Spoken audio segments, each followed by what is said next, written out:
आज के वीडियो में मैं आपको बताने वाला हूँ विज्ञान एनसीईआरटी के मोस्ट इम्पॉर्टेंट क्वेश्चन जो वेरी इंपॉर्टेंट है और हर बोर्ड एग्जाम में आते हैं।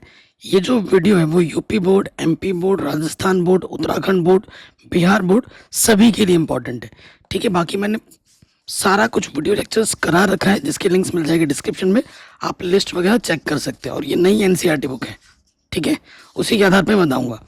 तो सबसे पहले आ जाते हैं रासायनिक अभिक्रियाएं एवं समीकरण। ठीक है, ये काफ़ी हाई स्कोरिंग चैप्टर है, आसान भी है और यहाँ से ढेर सारे क्वेश्चन आते हैं। तो अगर आपको डर लगता है तो इस चैप्टर को अच्छे से बना लीजिएगा, यहाँ से क्वेश्चन आएगा। देखो, मैं चीज़ पहले बताना चाहता हूँ, मैं यहाँ एनसीईआरटी के मोस्ट इंपॉर्टेंट क्वेश्चन बता रहा हूँ, ठीक है। लेकिन अगर आपको बोर्ड एग्जाम में फोड़ना है तो आपको एनसीईआरटी ढंग से पढ़नी होगी, सारे क्वेश्चन करने होंगे। उसके साथ साथ एनसीईआरटी के साथ साथ क्वेश्चन बैंक और विगत वर्षों के प्रश्न पत्र जरूर बनाने होंगे अगर बोर्ड एग्जाम में फोड़ना है, जिसके लिए मैंने वीडियो बना रखा है, लिंक्स मिल जाएंगे डिस्क्रिप्शन में। जितने भी टॉपिक हैं ये आपको आने चाहिए, ठीक है, सारे टॉपिक आपको क्लियर होना चाहिए। और एनसीईआरटी में ये जो बॉक्स के अंदर जो क्वेश्चन होते हैं ये बहुत इंपॉर्टेंट होते हैं, ठीक है। तो संतुलित रासायनिक समीकरण बनाने के लिए हर साल क्वेश्चन आते हैं। यहाँ लिखा हुआ है ना, निम्नलिखित रासायनिक अभिक्रियाओं के लिए संतुलित रासायनिक समीकरण लिखिए, ये एग्जाम में आता है। और ये पहला क्वेश्चन ये 1 नंबर में आता है। तो दूसरा सबसे ज्यादा इंपॉर्टेंट है, पहला आए ना आए दूसरा जरूर आएगा, ठीक है। आगे बढ़ते हैं। यहाँ पर जिस साल मैंने बोर्ड एग्जाम दिया था ना, ये क्वेश्चन पहला वाला 1 नंबर में आया था। किसी पदार्थ एक्स विलयन का उपयोग कर सफेदी के लिए होता है, उसका नाम क्या है, उसके जल के साथ अभिक्रिया क्या होगी। ये क्वेश्चन वेरी इंपॉर्टेंट है, ठीक। उसके बाद आ जाइए, ये वाला तीसरा क्वेश्चन 1 नंबर में आता है, अभिक्रिया में उपचयित और अपचयित पदार्थों की पहचान कीजिए। और ये वाला 2 नंबर में आता है, जब लोहे की कील को कॉपर सल्फेट के विलयन में डुबोया जाता है तो विलयन का रंग क्यों बदल जाता है। ये वेरी वेरी इंपॉर्टेंट है। उसके साथ साथ एनसीईआरटी के जितने भी ऑब्जेक्टिव प्रश्न हैं, चाहे मैं टिक कराऊं या ना कराऊं, ठीक है, मैं टिक नहीं कराऊंगा, वो ऑलरेडी इंपॉर्टेंट, वो वेरी वेरी इंपॉर्टेंट है, ठीक है। ये अपने दिमाग में डाल लीजिए, जितने भी ऑब्जेक्टिव क्वेश्चन है वो वेरी इंपॉर्टेंट है। चौथा क्वेश्चन यहाँ पर, संतुलित रासायनिक समीकरण क्या है, रासायनिक समीकरण को संतुलित करना क्यों आवश्यक है, वेरी वेरी इंपॉर्टेंट। छठा क्वेश्चन इस साल आया था 4 नंबर में, हर साल आता है, वेरी वेरी इंपॉर्टेंट है। उसके साथ क्वेश्चन नंबर 9, ऊष्मा क्षेपी एवं ऊष्मा शोषी अभिक्रिया, very very important. Question number 10 very very important, ठीक है। तो ये जो प्रश्न है ना यहाँ से आएंगे ही आएंगे, क्योंकि आपको पता है यूपी बोर्ड में तो 7 सेट बनते हैं, तो आपके सेट में कौन सा आ जाए ये कह नहीं सकते, ठीक है। तो ये 13वां प्रश्न भी बहुत ज़्यादा इंपॉर्टेंट है, ठीक है, ये हो गया। उसके बाद क्वेश्चन नंबर 20, ठीक है, टिप्पणी लिखने के लिए संचारण क्या है, विकृत गणिता क्या है, ये वेरी वेरी इंपॉर्टेंट है। 16वां क्वेश्चन मोस्ट इंपॉर्टेंट, उपचयन अभिक्रिया, अपचयन अभिक्रिया क्या है, रेडॉक्स अभिक्रिया क्या है, लोहे की वस्तु को हम पेंट क्यों करते हैं, संधारण से बचाने के लिए, अवक्षेपण अभिक्रिया किसे कहते हैं, उदाहरण देकर समझाइए, 1 नंबर में आता है, ठीक है। तो ये क्वेश्चन वेरी वेरी इंपॉर्टेंट है और पहला चैप्टर हाई स्कोरिंग चैप्टर है और इजी चैप्टर है। उसके बाद आ जाता है अम्ल, क्षारक एवं लवण, ठीक है। तो अम्ल क्या होता है, क्षार क्या होता है, लवण क्या होता है, ये आपको अच्छे से पता होना चाहिए, ठीक है, ठीक। नेक्स्ट क्वेश्चन में आ जाता है, जो इम्पोर्टेंट है वो है पीतल एवं तांबे के बर्तनों में दही एवं खट्टे पदार्थ क्यों नहीं रखने चाहिए, ये क्वेश्चन इंपॉर्टेंट है। उसके बाद यहाँ आ जाओ, नेक्स्ट क्वेश्चन है अम्ल का जलीय विलयन विद्युत का चलन क्यों करता है, ठीक है, ये बहुत इंपॉर्टेंट है। शुष्क हाइड्रोक्लोरिक गैस लिटमस पत्र के रंग में क्यों नहीं बदलता, ठीक है, ये वाला प्रश्न बहुत इंपॉर्टेंट है। उसके बाद ये पीएच पैमाना बहुत इंपॉर्टेंट है, ठीक है, इसमें से क्वेश्चन एग्जाम में आता है। ये वाला आपके पास 2 विलयन है ए बी करके, ये वाला क्वेश्चन बहुत इंपॉर्टेंट है, ठीक। Next question, H positive ion की सांद्रता का विलयन की प्रकृति पर क्या प्रभाव पड़ता है, ठीक है, ये क्वेश्चन इंपॉर्टेंट है। फिर आ जाओ, ये क्वेश्चन वेरी वेरी इंपॉर्टेंट है, CaCl2 का प्रचलित नाम क्या है, 1 नंबर में आता है। दूसरा क्वेश्चन भी इंपॉर्टेंट है, ठीक है, प्लास्टर ऑफ पेरिस जल के साथ अभिक्रिया केवल रासायनिक समीकरण लिखिए। मैंने बोला था कि एनसीईआरटी के जितने भी ऑब्जेक्टिव क्वेश्चन है वो ऑलरेडी इंपॉर्टेंट है, भले ही मैं टिक करूं या ना करूं, ये बहुत इंपॉर्टेंट है, वेरी वेरी इंपॉर्टेंट है, ठीक है। उसके बाद ये वाला आ जाओ,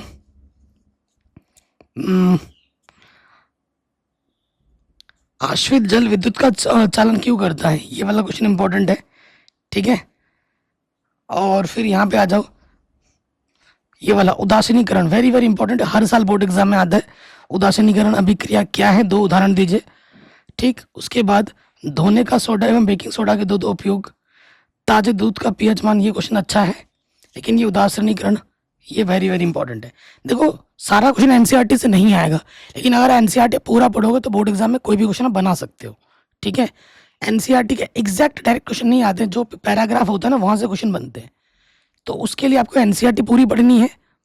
ठीक है, उसके साथ साथ क्वेश्चन बैंक करना है और विगत वर्षों के प्रश्न पत्र करने ही करने हैं। अगले चैप्टर पे आ जाओ, धातु एवं अधातु। ठीक, ये क्वेश्चन बहुत इंपॉर्टेंट है। पहला वाला, ऐसी धातु का उदाहरण दिए कमरे के ताप द्रव होती है। अघातवर्ध एवं तन्य क्या होता है, अंतर बताने के लिए आ जाता है 1 नंबर में।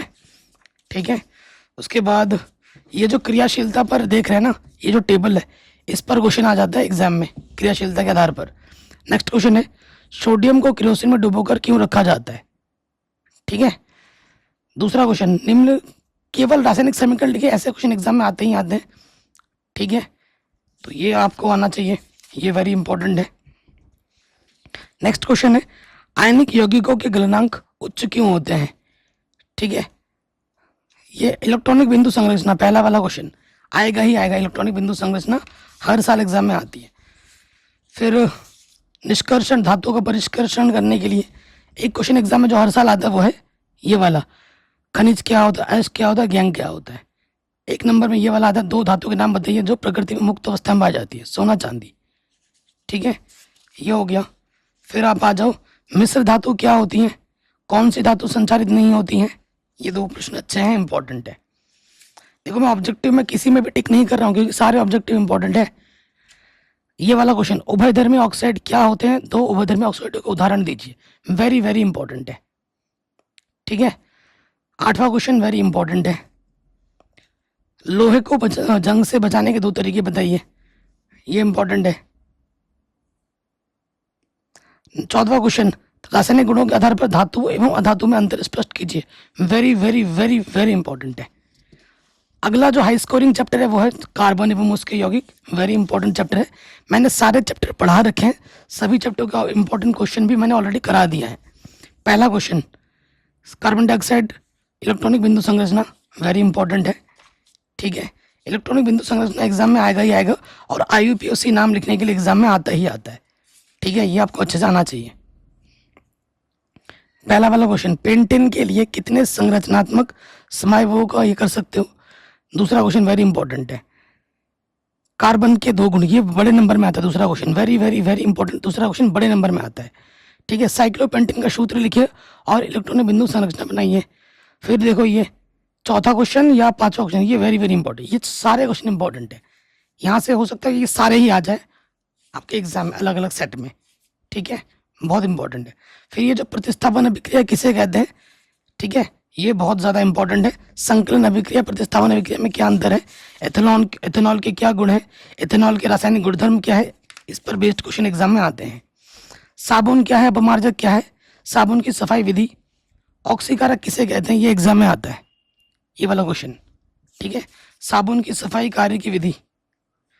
अगला जो ये क्वेश्चन है सिंपल, क्या आप डिटर्जेंट का उपयोग कर बता सकते हैं कोई जल कठोर है अथवा नहीं, ये अच्छा प्रश्न है।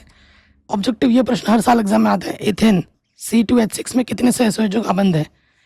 ऑब्जेक्टिव तो सारे ही इंपॉर्टेंट है, मैं टिक करूं या ना करूं।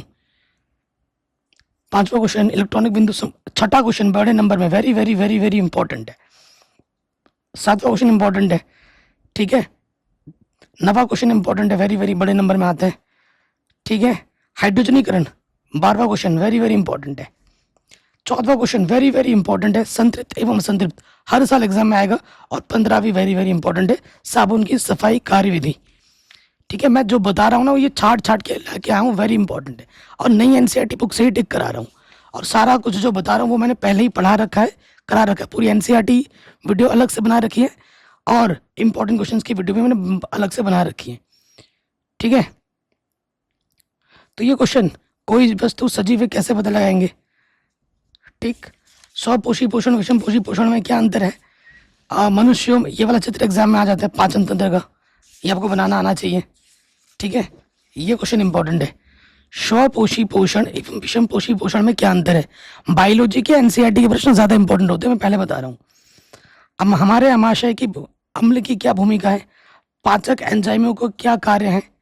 ठीक है, बचे हुए भोजन को अवशोषित करने के क्षुद्रांत को कैसे अभिकल्पित किया गया है? ये वेरी वेरी इंपॉर्टेंट क्वेश्चन है, वेरी शानदार क्वेश्चन है, एग्जाम में आते हैं। मानव का श्वसन तंत्र चित्र बनाना आना चाहिए आपको। मनुष्य में ऑक्सीजन कार्बन डाइऑक्साइड का परिवहन कैसे होता है? ठीक है, ये बताना है। ये क्वेश्चन बहुत इंपॉर्टेंट, चौथा इंपॉर्टेंट है। फिर आ जाइए, मानव हृदय का नामांकित चित्र बनाना आपको आना चाहिए। ठीक है, हृदय की कार्य विधि क्या होती है, ये आपको आना चाहिए। ठीक है, अगला क्वेश्चन है, पादप में भोजन का स्थानांतरण कैसे होता है? वेरी इंपॉर्टेंट है। ठीक है, पादप एवं जल में खनिज लवण का वहन कैसे होता है? यह इंपॉर्टेंट है। ठीक है, ये दो क्वेश्चन बहुत इंपॉर्टेंट। मानव में उत्सर्जन तंत्र, ये वाला चित्र इंपॉर्टेंट है।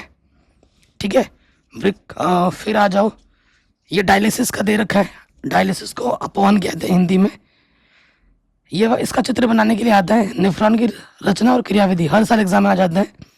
मूत्र बनाने की मात्रा का नियमन कौन करता है? उत्सर्जी पदार्थ से छुटकारा पाने के लिए पादप किन विधियों का उपयोग करते हैं?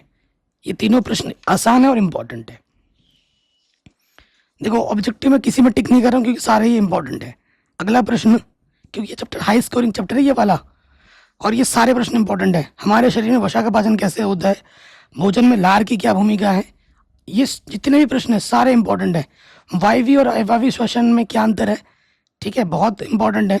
अगला क्वेश्चन है, हमारे शरीर में हीमोग्लोबिन की कमी के क्या परिणाम हो सकते हैं? दोहरा रक्त परिसंचरण क्या होता है? वेरी इंपॉर्टेंट है, बड़े नंबर में आता है। जाइलम एवं फ्लोएम के वहन में क्या अंतर है? और ये 13वां क्वेश्चन, ये वेरी वेरी इंपॉर्टेंट है। ये सारे प्रश्न बड़े नंबर में आते हैं। ये जो चित्र आप देख रहे हैं ये हर साल बोर्ड एग्जाम में आ जाता है बनाने के लिए। ठीक है, और उसके बाद मानव मस्तिष्क का चित्र एग्जाम में आता है बोर्ड एग्जाम में बनाने के लिए, ये आपको अच्छे से आना चाहिए। अगला ये जो क्वेश्चन है 1 नंबर में आता है, प्रतिवर्ती क्रिया और टहलने में क्या अंतर है? ठीक है, मस्तिष्क का कौन सा भाग स्थिति और संतुलन का अनुसरण करता है? ये इंपॉर्टेंट है। प्रतिवर्ती क्रिया में मस्तिष्क की क्या भूमिका होती है? तीसरा क्वेश्चन वेरी इंपॉर्टेंट है। ठीक है, गुरुत्वानुवर्तन अनुवर्तन क्या होता है? अगला क्वेश्चन है, पादप हार्मोन क्या होते हैं? ये वाला इंपॉर्टेंट है। एक पादप हार्मोन का नाम उदाहरण दीजिए जो वृद्धि को बढ़ाता है, ये अच्छा क्वेश्चन है। ठीक है, फिर आ जाइए, जंतु में रासायनिक संवेदन कैसे होता है? ये अच्छा प्रश्न है। मधुमेह के रोगियों की चिकित्सा इंसुलिन का इंजेक्शन क्यों दिया जाता है? ठीक है, आयोडीन युक्त नमक के उपयोग की सलाह क्यों दी जाती है? ये प्रश्न अच्छा है और इम्पोर्टेंट है। ऑब्जेक्टिव तो सारे इंपॉर्टेंट है, मैं पहले बता चुका हूँ। ठीक है, नेक्स्ट क्वेश्चन है 5वां, एक तंत्रिका की संरचना बनाइए, इसके कार्यों का वर्णन कीजिए। हर साल बोर्ड एग्जाम में आता है, वेरी इंपॉर्टेंट है। पादप में प्रकाश अनुवर्तन किस प्रकार होता है? ये वेरी इंपॉर्टेंट है। पादप में ये 7वां 8वां, ठीक है, ये बहुत इंपॉर्टेंट है। और ये 10वां। फिर आ जाओ, जीव जनन कैसे करते हैं? ये वाला है, ये वाला पहला क्वेश्चन। डीएनए प्रतिकृति के प्रजनन में क्या महत्व है? वेरी इंपॉर्टेंट है। फिर विखंडन इस साल एग्जाम में आया था। पुनरुद्भवन बहुत इंपॉर्टेंट टॉपिक है। मुकुलन क्या होता है? बहुत इंपॉर्टेंट टॉपिक है। ठीक है, इस पर बेस्ड क्वेश्चन आते हैं। जैसे ये द्विखंडन और बहुखंडन कैसे अलग है? डीएनए की प्रतिकृति बनाना जनक के लिए आवश्यक क्यों होता है? ठीक है, ये क्वेश्चन अच्छा है, इंपॉर्टेंट है। फिर आप जाओ, ये जो चित्र पुष्प का अनुदार कार्ड का नामांकित चित्र बनाइए, ये चित्र बनाने के लिए एग्जाम में आता है। उसके बाद निषेचन में, परागण और निषेचन में क्या अंतर है? ये क्वेश्चन एग्जाम में आता है। फिर ये चित्र भी एग्जाम में आता है, स्पेशल देख रहे हैं ना, स्पेशल पार्ट, तो इसका भी चित्र एग्जाम में बनाने के लिए आता है और इसके बारे में लिखने के लिए आता है। ठीक है, अच्छे से प्रैक्टिस कर लेना। परागण और निषेचन में क्या अंतर है? बहुत इंपॉर्टेंट क्वेश्चन है। फिर यौनावरण के समय लड़कियों में कौन से परिवर्तन दिखाई देते हैं? माँ के शरीर में गर्भस्थ भ्रूण को पोषण कैसे मिलता है? ठीक है, शुक्राशय एवं प्रोटेस्ट ग्रंथि की क्या भूमिका है? ये भी अच्छा प्रश्न है। ये चौथा क्वेश्चन वेरी इंपॉर्टेंट है। अलैंगिक जनन की अपेक्षा लैंगिक जनन क्यों लाभदायक है? ठीक है। मानव में वृषण के क्या कार्य होते हैं? ठीक है। ऋतुस्राव क्यों होते हैं? पुष्प का अनुदैर्घ्य काट का नामांकित चित्र बनाइए, हर साल एग्जाम में आता है। ठीक है। ये मतलब सारे क्वेश्चन अच्छे हैं। गर्भ निरोधन की उपयोगिता बताइए, एक कोशिकीय बहुकोशीय जीवों में जनन की क्या आवश्यकता है? ये सारे जो प्रश्न है ये वेरी वेरी इंपॉर्टेंट है। कुछ ही प्रश्न है और आसान है, चैप्टर पढ़ोगे तो एक ही बार में आ जाएगा। अगला जो चैप्टर है वो है आनुवंशिकता। बहुत ही शानदार चैप्टर है। आनुवंशिकता के जनक को किसे कहा जाता है? ग्रेगर जॉन मेंडल को कहा जाता है। उन्होंने कुछ प्रयोग किए थे किस पर? मटर के पौधों पर। तो इस पर क्वेश्चन एग्जाम में आते हैं। ठीक है। इस पर ये जो चार्ट देख रहे हैं एग्जाम में प्रश्न आते हैं। लिंग निर्धारण पे प्रश्न आता है एग्जाम में कि लिंग कैसे बनता है बच्चों में। छोटा सा चैप्टर है। ठीक है। पहला क्वेश्चन वेरी इंपॉर्टेंट है। ठीक है। दूसरा क्वेश्चन मोस्ट बड़े नंबर में आता है। चौथा question very very very important है। ठीक है। ये ऑब्जेक्टिव में वेरी इंपॉर्टेंट है और यहाँ से कोई क्वेश्चन इंपॉर्टेंट नहीं है, बाकी जो इंपॉर्टेंट है वो मैंने यहाँ पर बता दिया। अब आते हैं फिजिक्स में प्रकाश का परावर्तन तथा अपवर्तन। प्रकाश का परावर्तन किसे कहते हैं, अपवर्तन किसे कहते हैं, इन दोनों में से एक के बारे में आ जाएगा डिटेल में। और ये जितने भी कंडीशन है चित्र बनाने के, इस पर क्वेश्चन आता है 5 नंबर में, बड़े नंबर में आता है। 1 नंबर में भी आएगा, 5 नंबर में आएगा। और ये हाई स्कोरिंग चैप्टर है, इससे बहुत सारे क्वेश्चन आते हैं। जैसे ये वाला क्वेश्चन, ये तो सारे ही इंपॉर्टेंट है भाई, ये चारों इंपॉर्टेंट है। और ये चारों एक, जैसे ये दूसरा आएगा 1 नंबर में, बाकी कोई भी आएगा 1 नंबर या 2 नंबर में आता है। यहाँ से वेरी वेरी इंपॉर्टेंट है। दर्पण सूत्र और आवर्धन, तो ये जो लेंस और दर्पण पर आधारित क्वेश्चन 5 नंबर में, ये देख रहे हो आप, उदाहरण नंबर 9.1, उदाहरण नंबर ये 9.2, इसको तो कर ही लेना अच्छे से, वेरी वेरी इंपॉर्टेंट है। 5 नंबर में आता है, 5 नंबर में हर साल पहला क्वेश्चन आता है 1 नंबर में, वेरी वेरी इंपॉर्टेंट है। दूसरा क्वेश्चन भी वेरी इंपॉर्टेंट है, इसको भी कर लेना। न्यूमेरिकल में 2 नंबर में आता है दूसरा, पहला तो 1 नंबर में आएगा। उसके बाद अपवर्तनांक क्या होता है? ठीक है, अपवर्तनांक क्या होता है। उसके बाद ये क्वेश्चन, हीरे का अपवर्तनांक 2.42 है, इस कथन से क्या अभिप्राय है? और ये क्वेश्चन नंबर दूसरा, ये न्यूमेरिकल है ना, ये 2 प्रश्न इंपॉर्टेंट है, ये अच्छे से कर लेना। उसके बाद आ जाओ, उसके बाद ये किरण आरेख तो इंपॉर्टेंट है। लेंस सूत्र और आवर्धन, लेंस सूत्र में भी 2 क्वेश्चन मिलेंगे उदाहरण में, 9.3, और ये सब मैंने बढ़ा रखा है 9.4 उदाहरण, इनको आप अच्छे से कर लेना।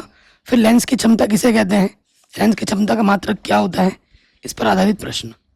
तीसरा क्वेश्चन, पहला क्वेश्चन, वेरी वेरी इंपॉर्टेंट है।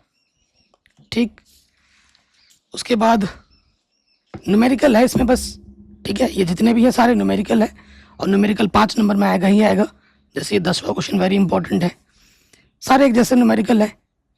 न्यूमेरिकल एक 5 नंबर में आएगा, 13वां क्वेश्चन 1 नंबर में इंपॉर्टेंट है, 15वां, ये सारे न्यूमेरिकल है। न्यूमेरिकल कर लेना क्योंकि यहाँ से एक न्यूमेरिकल 5 नंबर में आएगा, तो ये सारे न्यूमेरिकल इंपॉर्टेंट है। यहाँ से 5 नंबर में और 1 नंबर में 6 नंबर का न्यूमेरिकल यहाँ से आ जाएगा, एक तो आएगा ही आएगा। अगला प्रश्न है मानव नेत्र तथा रंग बिरंगा संसार। मानव समंजन क्षमता क्या होती है? नेत्र का नामांकन चित्र आपको बनाना आना चाहिए। ठीक है, एग्जाम में आ जाता है। उसके साथ साथ निकट दृष्टि दोष क्या होता है, क्यों होता है, कैसे इसको छुटकारा पाया जाता है। फिर दूर दृष्टि दोष क्या क्या होता है, कैसे होता है, कैसे इसको ठीक करते हैं, चित्र सहित आपको आना चाहिए। ये क्वेश्चन वेरी इंपॉर्टेंट है क्योंकि इन दोनों में से एक के बारे में आएगा ही आएगा बड़े नंबर में। ठीक, पहला क्वेश्चन इंपॉर्टेंट है, तीसरा इंपॉर्टेंट है। ठीक, फिर हम आ जाते हैं वर्ण विक्षेपण क्या होता है, प्रकाश का वर्ण विक्षेपण किसे कहते हैं। ठीक है, और फिर यहाँ पे आ जाऊं, ये वाला प्रश्न, सूर्योदय के समय सूर्य रक्ताभ क्यों दिखाई देता है, लाल क्यों दिखाई देता है। अंतरिक्ष यात्री को आकाश नीले की अपेक्षा काला क्यों दिखाई देता है। ग्रह क्यों नहीं टिमटिमाते, तारे क्यों टिमटिमाते हैं। सामान्य नेत्र 25 सेंटीमीटर से दूर रखने पर साफ क्यों नहीं दिखाई देता, ये प्रश्न इंपॉर्टेंट है। छठा क्वेश्चन इंपॉर्टेंट है। ठीक है, ये प्रश्न आपके वेरी वेरी वेरी इंपॉर्टेंट है। ऑब्जेक्टिव तो सारे ही इंपॉर्टेंट है, मैं पहले ही बोल चुका हूँ। विद्युत वाले चैप्टर में आ जाओ, उदाहरण नंबर 11.1, यहाँ से बहुत सारे क्वेश्चन आते हैं एग्जाम में न्यूमेरिकल। ठीक है, विद्युत परिपथ का क्या अर्थ है, विद्युत धारा की परिभाषा लिखी है। ठीक है, ये जो प्रश्न है ये 1 नंबर में आते हैं, 1 नंबर। ये न्यूमेरिकल भी 1 ही नंबर में ही आएगा। फिर ये देखिए विद्युत विभव और विभवांतर में क्या अंतर है, परिभाषा, उदाहरण नंबर। इस एनसीईआरटी में जितने भी न्यूमेरिकल हैं उदाहरण के सारे इंपॉर्टेंट है, ठीक है। फिर ये वाला क्वेश्चन, तीसरा वाला, ये इंपॉर्टेंट है। ये जो आप चित्र देख रहे हैं ये 1 नंबर में आ जाता है ऑब्जेक्टिव में। ये चित्र दिया होगा, किसका प्रतीक है ये, जैसे ये विद्युत सेल का है, ये बैटरी संयोजन का है, ये स्विच का है, ये बंद स्विच का है, ये तार संधि का है, तो ये 1 नंबर में आ जाता है, ठीक है, ये देख लीजिएगा। उसके बाद ओम का नियम हर साल एग्जाम में आता है लिखने के लिए, है ना। उसके बाद अगला जो क्वेश्चन हर साल एग्जाम में आता है, वह कारक जिन पर किसी चालक का प्रतिरोध निर्भर करता है। इस टॉपिक का प्रश्न हर साल एग्जाम में आता है, ठीक है, बड़े नंबर में। उदाहरण नंबर ये आप देख लीजिए 11.3, 11.4, वेरी वेरी इंपॉर्टेंट है। इस चैप्टर से बहुत सारे उदाहरण आए, मतलब न्यूमेरिकल आते हैं, ये सारे इंपॉर्टेंट है। पहला क्वेश्चन वेरी वेरी इंपॉर्टेंट, किसी चालक का प्रतिरोध किन कारकों पर निर्भर करता है, ठीक है, ये बहुत इंपॉर्टेंट है। उसके बाद 5वां क्वेश्चन बहुत इंपॉर्टेंट है, ये देख लीजिएगा। तारों का समांतर क्रम संयोजन और श्रेणी क्रम संयोजन, डेरिवेशन और न्यूमेरिकल दोनों आते हैं। देखो क्या क्या एनसीईआरटी मैंने खरीदी है, तो यहाँ पर उदाहरण होगा, ये आप अच्छे से कर लेना, ठीक है। ये पहला, दूसरा, या तो डेरिवेशन आएगा या न्यूमेरिकल आएगा, इन दोनों में से आएगा ज़रूर, ठीक है। उदाहरण नंबर 11.9, 11.8, वेरी वेरी इंपॉर्टेंट है, इनको कर लेना। और फिर यहाँ से मैं बताऊँ प्रश्न, ये जो है तीसरा श्रेणी क्रम संयोजित वाला, और ये चौथा क्वेश्चन वेरी वेरी इंपॉर्टेंट है, ये लगभग हर साल आता है, चौथा और 5वां, ये 3 प्रश्न अच्छे से कर लेना। विद्युत धारा का तापीय प्रभाव, ठीक है, इस पर ये जो क्वेश्चन है ये हर साल एग्जाम में आ जाता है, ये इनको बना लेना, ठीक है, मैंने पढ़ा भी रखा है, तो डिस्क्रिप्शन खोलोगे तो सारा कुछ मिल जाएगा। फिर ये क्वेश्चन है दूसरा, तीसरा, क्योंकि इन चैप्टर से न्यूमेरिकल बहुत आते हैं। विद्युत शक्ति क्या होता है, ठीक है, विद्युत शक्ति पर आधारित न्यूमेरिकल 11.12, 11.13, ये अच्छे प्रश्न हैं और बोर्ड एग्जाम में आते हैं। दूसरा क्वेश्चन, पहला प्रश्न 1 नंबर में, वेरी इंपॉर्टेंट है, ठीक है। बाकी इनको करो ना करो कोई फर्क नहीं पड़ेगा, ठीक है, जो मैंने अभी बता दिया वहां से ज़्यादा क्वेश्चन आते हैं। ये 11वां इंपॉर्टेंट हो गया, ठीक है, 8वां इंपॉर्टेंट हो गया, 14वां इंपॉर्टेंट हो गया, और ये हाँ 18वां वेरी वेरी इंपॉर्टेंट है। जिस साल मैंने बोर्ड एग्जाम दिया ये 5 क्वेश्चन उठा एक साथ आ गए थे, ये सारे क्वेश्चन 5 एक साथ आ गए थे। अगला जो विद्युत धारा के चुंबकीय प्रभाव, इस चैप्टर में चुंबक क्या होता है, चुंबकीय क्षेत्र और उसकी रेखा पर आधारित प्रश्न, ये वाला प्रश्न इंपॉर्टेंट है। चुंबक के निकट लाने पर द्विसूचक की सुई विक्षेपित क्यों हो जाती है, ठीक है, और ये चित्र बनाना आपको आना चाहिए। फिर आ जाओ ये वाला दक्षिण हस्त का अंगुष्ठ नियम, वेरी वेरी इंपॉर्टेंट है, एग्जाम में आता है। ये प्रश्न, दो चुंबकीय क्षेत्र रेखाएं एक दूसरे को प्रतिच्छेद क्यों नहीं करती हैं, ये बहुत इंपॉर्टेंट है। और दूसरा क्वेश्चन, चुंबकीय क्षेत्र रेखाओं के गुणों की सूची बनाइए, ये इंपॉर्टेंट है, ठीक। फिर आगे बढ़ते हैं, ये वाला फ्लेमिंग के बाएं हाथ का नियम, फ्लेमिंग के दाएं हाथ का नियम, इन दोनों में से एक नियम एग्जाम में आ जाता है, ठीक है। और फिर ये घरेलू विद्युत परिपथ का चित्र बनाने के लिए एग्जाम में आता है, ठीक। फिर यहाँ से ये न्यूमेरिकल, ये वाला बहुत इंपॉर्टेंट है। और घरेलू विद्युत परिपथों में अति भारण से बचने के लिए क्या सावधानी करनी चाहिए, ये इंपॉर्टेंट है, ठीक है। चुंबकीय क्षेत्र उत्पन्न के 2 तरीके बताइए, 1 नंबर में आ सकता है।